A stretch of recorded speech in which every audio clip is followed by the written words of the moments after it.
Imagina dedicar 37 años de tu vida a Dios, sin bajar, sin descansar, sin tocar el suelo, 37 años parado sobre una columna de piedra a más de 18 metros de altura, bajo el sol abrasador de Siria, comido vivo por gusanos, con una herida abierta en el cuello que nunca cerró, y cuando murieron lo encontraron de rodillas, solo, sin testigos, como si Dios mismo hubiera apartado la mirada. Hoy vamos a hablar del hombre más extremo que jamás haya existido en la historia del cristianismo. Un hombre que lo entregó todo y que recibió, a cambio, el peor final que puede imaginarse un ser humano. Esto no es una leyenda, está documentado y la Iglesia lo canonizó. Quédate hasta el final, porque lo que descubrirás sobre este santo cambiará para siempre la forma en que ves la fe. 1. Su nombre era Simeón. Simeón el Estilita nació alrededor del año 390 después de Cristo en una pequeña aldea cerca de Antioquía, en lo que hoy es Siria, según el historiador Teodoreto de Cirro, que lo conoció personalmente y escribió su vida en la obra Historia Religiosa alrededor del año 444. Simeón era hijo de un pastor, un muchacho normal, criado entre campos y rebaños, hasta que un día, con apenas 13 años, entró a una iglesia y escuchó leer las bienaventuranzas, y algo dentro de él se rompió para siempre. Ese mismo año ingresó a un monasterio, pero los monjes pronto tuvieron que expulsarlo, no porque fuera malo, sino porque era demasiado extremo incluso para ellos. ¿Qué había hecho? Se había atado al cuerpo una cuerda trenzada de palma, tan apretada que se hundió en su carne. Cuando los monjes lo descubrieron y quisieron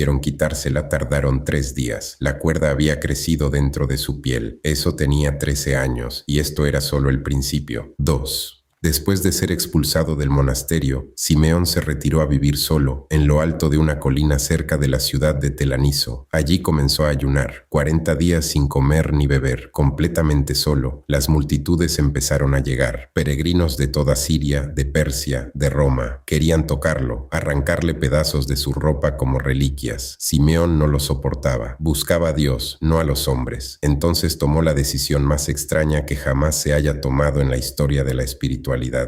Se subió a una columna. Primero fue de 2 metros, luego 4, luego 10, al final 18 metros de altura, una plataforma de piedra en la cima, del tamaño de una mesa pequeña, y ahí vivió 37 años. Según las crónicas del período conservadas en los archivos eclesiásticos de Antioquía, Simeón nunca bajó. Se inclinaba en oración cientos de veces al día. Un peregrino intentó contarlas y llegó a 1244 antes de perder la cuenta. Dormía de pie, atado al pilar para no caer. ¿Esto te parece increíble? Espera, porque lo que viene después es lo que nadie te cuenta. Si lo que estás escuchando te tiene pegado a la pantalla, deja un like antes de continuar. Y si nunca has escuchado esta historia, compártela, porque lo que viene es lo que la Iglesia casi nunca explica. 3. Hay algo que los libros de santos omiten siempre cuando hablan de Simeón: las heridas. Según el relato de Teodoreto, que visitó el pilar en persona, la plataforma donde Simeón vivía estaba impregnada de sangre y de algo más: gusanos que brotaban de sus propias llagas. Simeón tenía una úlcera abierta en el cuello, producto de la tensión constante y del sol, una herida que nunca cerró en 37 años. Y de esa herida, según el testimonio directo de su discípulo Antonio, caían gusanos al suelo cuando él se movía. Lo que nadie te dice es que Simeón recogía esos gusanos y los ponía de vuelta en la herida. Decía que si Dios se los había enviado, no tenía derecho a quitárselos. Esto está documentado en el relato hagiográfico original, preservado en el Menologio Basiliano, compilado por orden del emperador Basilio II en el siglo X. Y no era solo eso. El sol de Siria en verano supera los 45 grados. En invierno, las noches caen por debajo de 0, sin techo, sin abrigo permanente, durante casi 4 décadas. Simeón se despertaba cada mañana, si es que dormía, con la piel agrietada, los pies gangrenados por la inmovilidad y los ojos tan dañados por el sol que casi había perdido la vista. Y aún así, seguía orando, seguía inclinándose. ¿Cuál es el límite entre la fe y el sufrimiento? ¿Y quién decide dónde está? 4. Lo más perturbador de la historia de Simeón no es lo que él hizo, es lo que Dios no hizo, porque en los relatos de santos Dios interviene.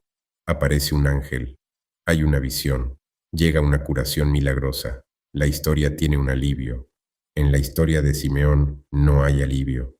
Los gusanos no desaparecen, La herida no cierra, el frío no cesa, el sol no se aparta. Hay un momento documentado, recogido por el monje sirio Rabula en sus crónicas del siglo V, en que Simeón perdió el pie derecho durante un invierno especialmente brutal. La gangrena había avanzado hasta el tobillo. Sus discípulos le suplicaron que bajara, que se dejara tratar. Simeón se negó. Según la crónica, respondió que lo que Dios construye no necesita ser reparado por manos de hombre. Nunca bajó. Hay teólogos que han interpretado este silencio de Dios como la prueba más alta de amor, confiar en que el ser humano puede soportar todo. Otros, más silenciosamente, se preguntan si Dios simplemente apartó la mirada, pero ninguna de estas interpretaciones prepara para lo que ocurrió el día de su muerte. ¿Sigues aquí? Bien, porque este es el momento que da título a este video. Suscríbete ahora si quieres seguir viendo historias que la historia oficial prefiere no contar. 5. Era el año 459 después de Cristo. Simeón tenía aproximadamente 69 años. Llevaba 3 días sin moverse. Sus discípulos, apostados al pie del pilar, comenzaron a preocuparse. Lo llamaron, nadie respondió. Le enviaron al más joven a trepar, y lo que encontró arriba dejó a toda la comunidad en silencio durante días. Simeón estaba de rodillas, inclinado hacia adelante, con la frente apoyada en las manos. En la posición de oración que había mantenido durante 37 años. Estaba muerto, no había sufrido una caída, no había habido convulsiones, no hubo nadie que lo acompañara en sus últimos momentos, ninguna visión registrada, ningún ángel documentado. Murió exactamente como había vivido, solo, a 18 metros del suelo, con el cuerpo destruido y la frente inclinada hacia Dios. Las crónicas del período, recogidas en la vida de Simeón Estilita, atribuida al abad Antonio, describen que cuando bajaron el cuerpo, la herida del cuello seguía abierta. Los gusanos, todavía vivos, seguían ahí. El emperador León I envió a 4 obispos y un general con 500 soldados a reclamar el cuerpo para Constantinopla, porque incluso muerto, Simeón era demasiado valioso para dejarlo en el desierto. Su columna se convirtió en lugar de peregrinación. Las ruinas del complejo de Calat-Simán todavía existen hoy en el noroeste de Siria, declaradas Patrimonio de la Humanidad por la UNESCO. El hombre que Dios no curó, el hombre que Dios no liberó, el hombre que murió solo, comido por gusanos, a 18 metros de altura. Ese hombre fue canonizado, celebrado, venerado como uno de los grandes santos de la historia cristiana. ¿Cómo se llama eso? Fe, martirio o algo que ninguna palabra alcanza a describir. 6. La historia de Simeón no es única, es parte de un patrón. Orígenes de Alejandría, uno de los teólogos más brillantes del siglo III, se mutiló a sí mismo basándose en una lectura literal del Evangelio de Mateo, capítulo 19. Fue torturado durante la persecución del emperador Decio, murió de las heridas años después.